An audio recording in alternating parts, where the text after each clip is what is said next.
Buenas, mi nombre es Óscar Ugarteche, soy investigador titular del Instituto de Investigaciones Económicas de la UNAM, miembro del Sistema Nacional de Investigadores Nivel 3, miembro de la Academia Mexicana de las Ciencias y coordinador del Observatorio Económico de América Latina, o VELA. Este año, por primera vez en la historia, hemos visto una contracción de la economía en todo el mundo. La economía se paró en el mundo entero y esto ha llevado a que Estados Unidos se vaya a contraer 8% o un poco más, la zona del euro 10.2%, Medio Oriente 4,7%, Asia menos 0,8%, América Latina 9,4% y África subsahariana menos 3,2%. Estos órdenes de magnitud no los hemos visto nunca así. Hemos visto partes del mundo que se han contraído y partes que han crecido, pero nunca hemos visto que todos se contraigan en simultáneo, inclusive en el periodo de los años 30. La única economía que va a crecer en el año 2020 es la economía de China, que está proyectada a crecer 1.2%. Sin duda, esta crisis va a generar un reacomodo de la economía internacional con un cambio en la estructura económica global definitivo. Es decir, China será una economía determinante en el futuro, de todas maneras, que ya era, pero ahora más. El problema para un país como el Perú es múltiple. Por un lado, han caído los precios de las materias primas y no tienen perspectiva de recuperación. Ya venían a la baja, no tienen recuperación, salvo el oro y quizás la plata. Por otra parte, la industria del turismo es una industria que está severamente afectada. Finalmente tenemos el problema de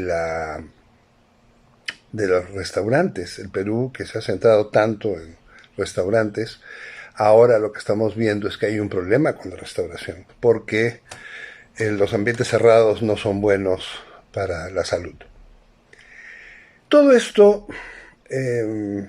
nos coloca en una situación extraña.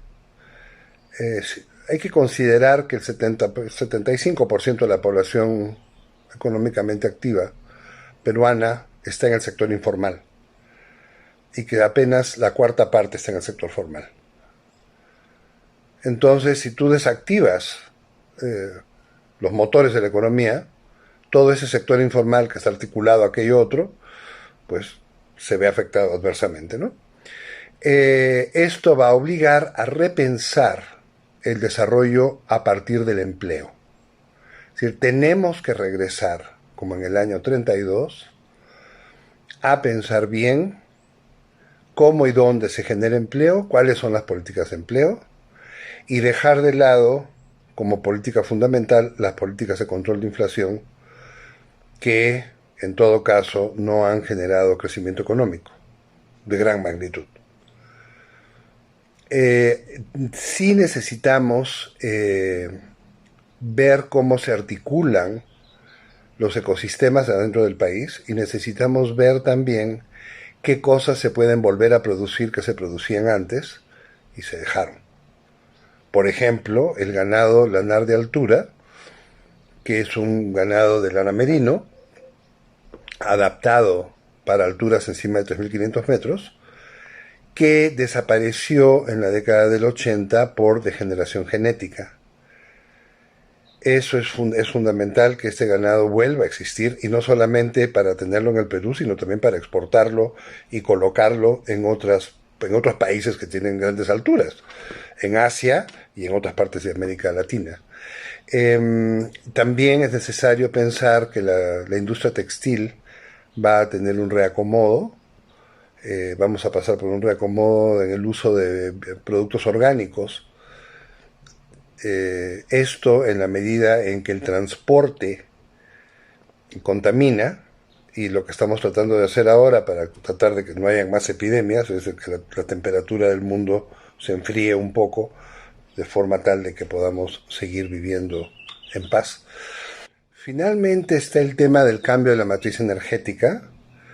El Perú está pasando, como todo el mundo, por un cambio de matriz energética, y esto lo que significa es usar más energía limpia, solar y eólica, y menos energía basada en el petróleo y en el carbón. Sin duda, eso va a tener un impacto positivo en la balanza de pagos en la medida en que el Perú importa gasolina refinada. El proceso de cambio de matriz energética no es un proceso acelerado, pero es un proceso que está en marcha y que el Perú tiene que continuar con esa marcha para limpiar el medio ambiente de las ciudades, principalmente, pero también para asegurar su seguridad energética. Es decir, hay que considerar nuevamente los temas de seguridad alimenticia y de seguridad energética para que no se vuelva a repetir lo que ha pasado este año, que es que se para la economía mundial y de pronto el comercio internacional colapsa y de pronto los países que importan petróleo y gasolina pues no tienen cómo importar, pues no hay cómo. Eso ha pasado con algunos países y el problema de los alimentos ha pasado con otros países. Yo creo que eso no puede pasar en un país que, con la biodiversidad del Perú y con la capacidad de generación energética, solar y eólica que tiene el país. Así es que el futuro del Perú va a ser con un cambio de matriz energético y va a ser con la producción de nuevos productos que se producían antes y que fueron olvidados y que tienen que volver al mercado.